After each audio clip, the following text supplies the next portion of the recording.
I was on the subway for an hour so I didn't miss that thing that happened. No, everybody was home. Everybody, was watching when George Floyd died, and everybody, no one could hide it. Everyone was watching when Amy Cooper called the cops. Like, this is a time where it's like, oh, we can't pretend it away. We can't excuse it away. No, no, no, no, no. It's a global timeout. Sit down, watch, and let's learn. And globally, it's like, hey, we were going business as usual, but it ain't usual no more. Like that's old. Anytime change occurs, it's very uncomfortable. And so right now we're sitting with we're getting we're getting comfortable with the uncomfortable. The minorities, we've been comfortable with being uncomfortable because that to me explains just the existence for whatever we want to do, how we break into our careers, how we live our lives, how we find ourselves one of the few or one of the first. And that's a lonely road. When you look at, and when you talk about this global timeout, everybody had to pay attention to Amy Cooper, everyone had to pay attention to George Floyd. How is that helping us as a people, as a country during our global timeout? I think, well, one, we're not minorities, Carrie. You already know it. It's like these labels that they put on us. It's Yeah. like the same way of saying like black on black violence. Also, there's no white on white violence. It's branding, Yeah, right? It's all great. Yeah, branding. you're right. You're It's right. like white people kill white people every single day. So no, there is no black on black violence. And if you say black on black violence, well then let's brand white on white violence. Like I watch Mhm. Investigation Discovery. Ain't too many of us been featured. so, I just even like, but to answer your question, what does that do? I think what everyone expected is what has happened in the past when the world was still open, right? In that, okay, you had everyone from Trayvon Martin to Castillo to Sandra Bland. You had all of these lives lost, and black people made some noise. We rioted, we got out in the streets, we started the Black Lives Matter movement, all of those things. And then white people kind of just like, oh, let's give them something. And then it's just like, is it over? It's like Oscars so black. Okay, okay, good. We gave some Oscars. Are we good now? Like, are we even? Hmm. And it's just Hmm. like, oh no, no, no, no, no. This is not about like a band-aid. It's like, yo, we might have to amputate the leg a little bit, but it's all right because we're gonna by amputating the leg, we're gonna save the body. Yeah. And so I think that's what's happening now. Like America is realizing, like, oh, black people aren't just making a little bit of noise. Like the protests are still out. The conversations are still being had. The change is still being demanded. And I think they're seeing, oh, this is not going no way. And no, it's not because we need systematic change. What a beautiful way to explore what is happening and describe our country. We might have to amputate the leg, but that's to save the body. That's what's happening right now. That's beautiful, Yvonne. And to that end, I have to ask you this because the way that we do that, we use our voice. And our voice right now in this world, in this country, is our vote. And everyone talks about voting and how important it is, but I feel like more than ever we understand that it's not just about voting every 4 years for the man in office. It's about your local elections. It's about the mayor. It is about the district attorney, the people who have the power to bring charges against police if police brutality is an issue in your community. If you care about your school district, you can run for the school board. I ask this of you, right? Your parents are from Nigeria. You are Nigerian. You talk about that very lovingly. What does voting mean for you? I think voting is power. I remember, I became a naturalized citizen back in the '90s when because I was still a minor. My mom naturalized, and so we were able to do it under her. And just even that power of like we're American citizens and all the access that we have by being citizens. One of those accesses and those access to power being voting. It's a big deal. It's a big deal because not only are we do we have the opportunity to be in this country, but now we can be of the country. We can be of the systems. We can be of the rules. We can be of what it actually affords.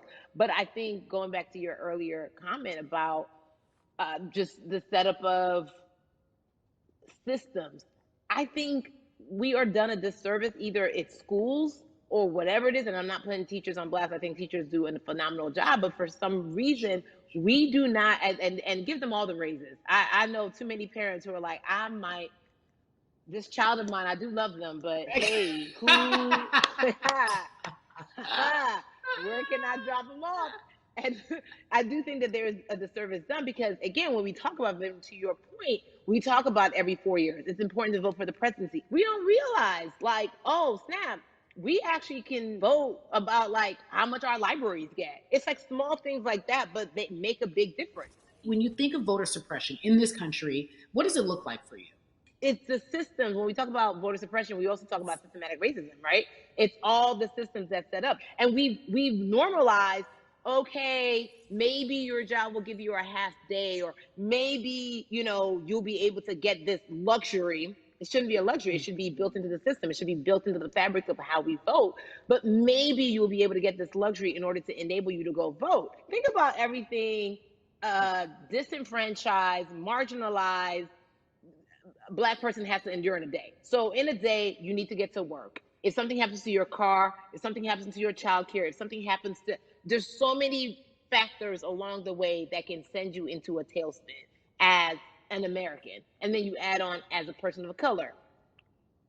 If you're just trying to get to vote and you already have to go through all of these hurdles and hoops in your everyday life, imagine the one day when your voice really is supposed to matter the most in this country. But then you also see all the times that you tried to have your voice matter and then it's been shut down, repressed, told it doesn't matter. And then you're kind of like, what's the point? How do we keep hope though? If I'm watching this right now, I how do we as a people stay hopeful? How do we believe in the promise that these quote unquote forefathers have given us? Because have you met Black people? By default, like hope is infused in our DNA. Like you know what I'm saying? Like by the like if we haven't been broken now through, be it through You're right. slavery, through Give capitalism, it to me. through Give it through to me. colonization, through Yeah, segregation, you're right. through I mean, listen, the history of Black people in this country is at one point we were 3/5 the people. Mm-hmm. That's it. At one, That was a written law.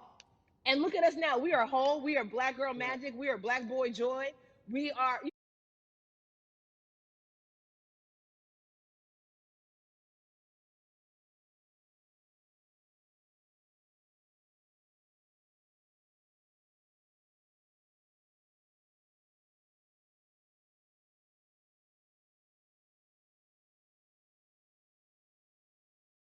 Diddy, you know what I'm saying? Hashtag, Harlem shaking it right now. Can't stop, won't stop.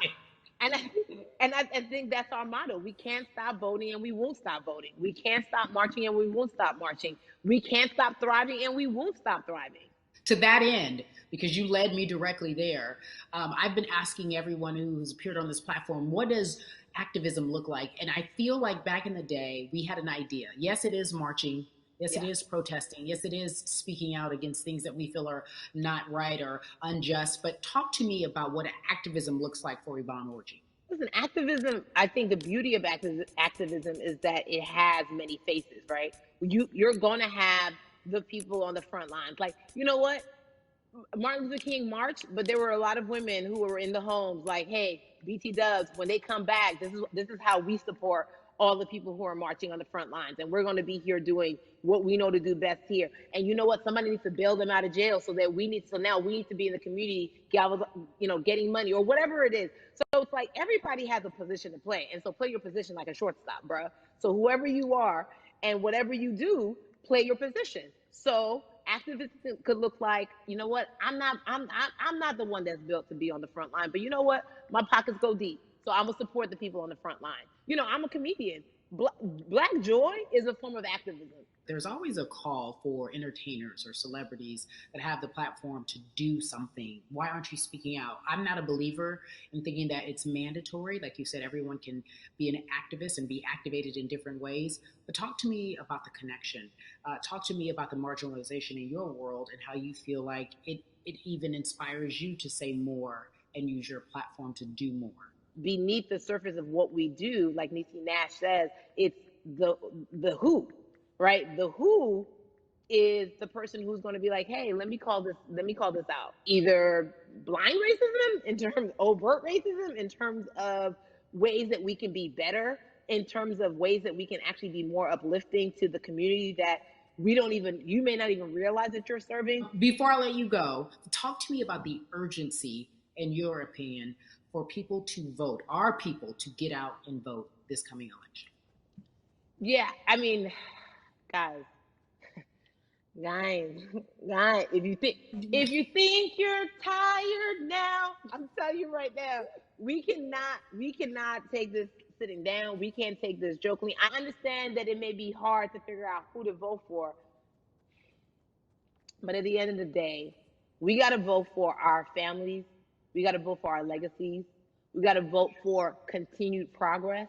We have to vote for upward mobility. We have to vote for equality in a way that is long lasting. And if we succeeded before, we can do it again. You talk about the whole. This is the time. This is not the time to give up. This is not the time to pretend a way that we haven't made progress. We have. There's still much more to be done. And you know what? We might have to get to a point where we pass the baton to our children and our children's children, but we still have work to do now for that generation. Von Orgy, you are everything. You are Molly, but you are not Molly, but I love you so much as Molly on HBO's Insecure. You are an amazing podcaster, Jesus and Joloff.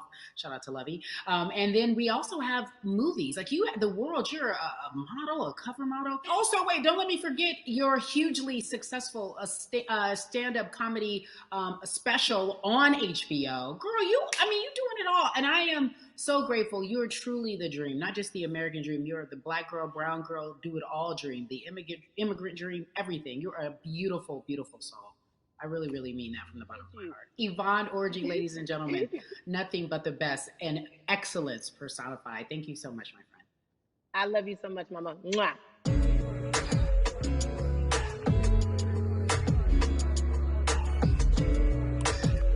Yeah, la la.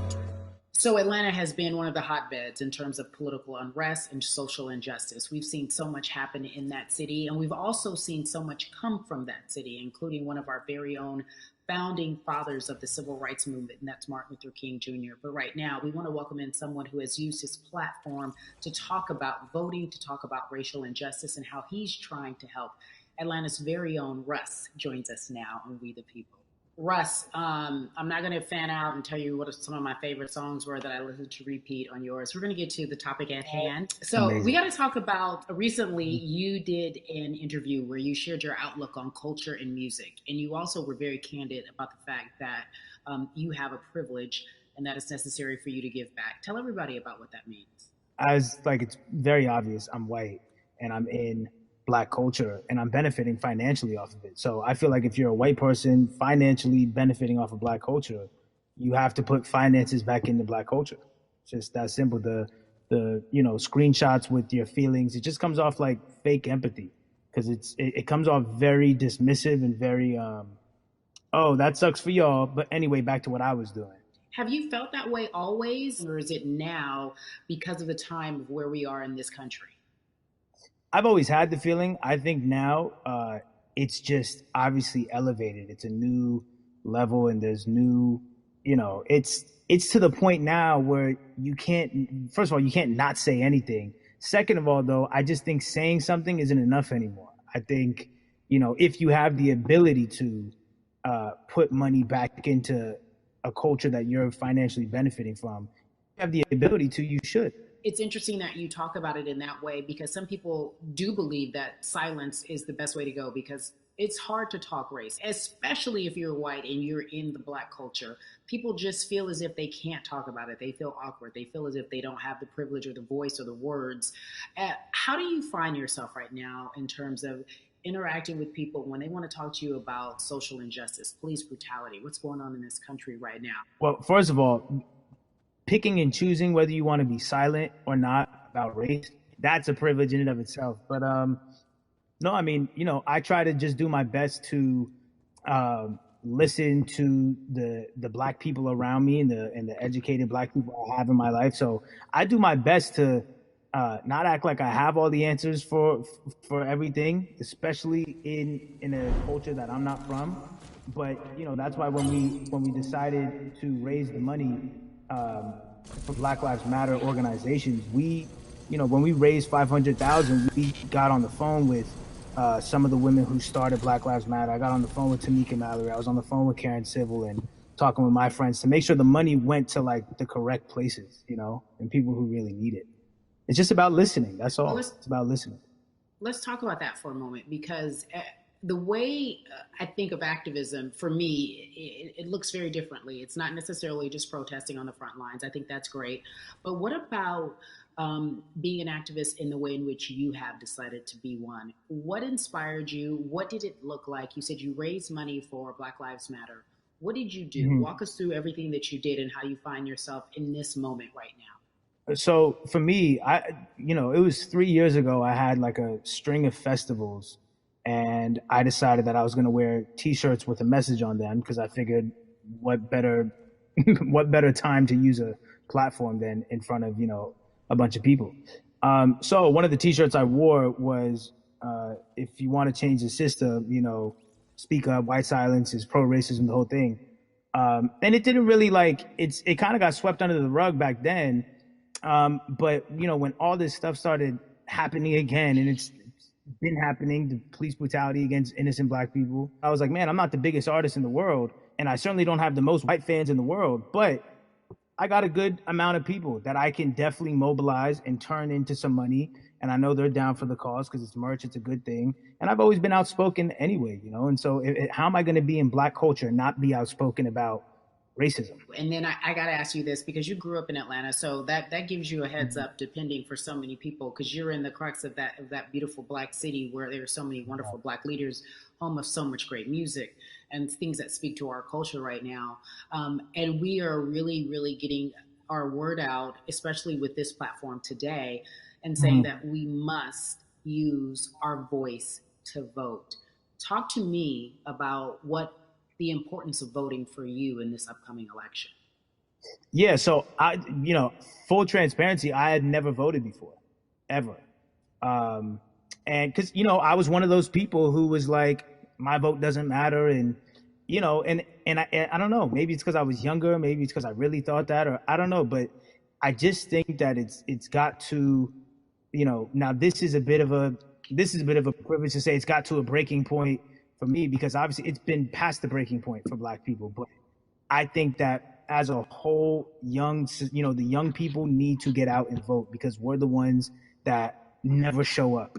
You know what I mean? We never show up to vote, but we're the future. So it's like, look, we got to go out there and vote, and then whatever happens, but at least we did our part.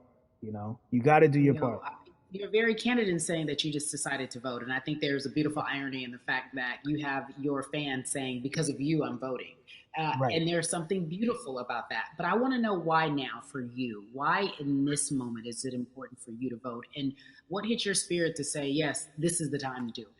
Honestly, because I think that George Floyd really woke up a lot of people who, including myself, who I was vocal and outspoken about racism. I put it in my lyrics. I put it on T-shirts. I would talk about it in interviews. I was vocal about it. But that video in that moment, I think me, along with a lot of other people, just kind of was like, all right, words are simply not enough anymore. We got to do something, whether it's raising money, whether it's voting, or all the above. We got to do something, and I'm ashamed that it took that for me to be like, I need to raise money and I need to vote. It's a shame. And I don't know, I guess it snapped a bunch of people out of it, and even if you were vocal and whatnot, it's time to actually put your money where your mouth is. It's time to go vote. It's time to just stop talking about it and be about it, and it's been time for that. But like I said, I'm ashamed that it took me this long to actually really, really be about it. But I'm here now. So Russ, we all know that this is going to be your first time voting. Tell me what that experience is going to be like for you in terms of what you're excited about. I think, what it's going to do for me? It's going to let me know that I'm contributing to something bigger than myself, and I'm actually putting my money where my mouth is, and I'm being about it because, for so long, and I know I'm not alone with this, but, standing on the outside and just screaming about this and that and this should change it's like, all right, but did you vote? you know? And so I know it's gonna feel good to know that I played a small role, and that's the problem. I think the mentality of like my vote doesn't matter needs to be changed to my vote, albeit small, does matter. It's a role I'm playing, and if I play my part and you play your part and he and she plays their part, then we make a difference. But it'll feel. I have a feeling it's gonna it's gonna feel very, very bigger than me. I think when you realize that giving actually feels better than receiving, that's when you start wanting to do your part and contribute. So, voting is an easy way to give. Yeah. To whom much is given, much is required, and you have been given a huge platform, and we are so grateful for you, Russ. Philanthropist, artist, community activist, first-time voter. We appreciate you for doing this, okay? Thank you. I appreciate y'all.